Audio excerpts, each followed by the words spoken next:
hori dela mezua, ez? Mundu ederra da, ez da selva bakarrik, biosfera ederra da, jende ederra dago, jende txaloitik gu, jende leku pilo bat ezagutzen dira, oso jende interesantiak edukitzen ditu elkarrizketak, naiz eta askotan oso desagutu hon.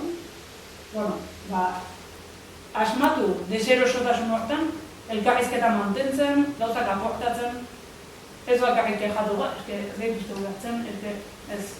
Iruditzen zait, bueno, pasada da horren garaia, oain ekiteko garaia da, eta zuen garaia da.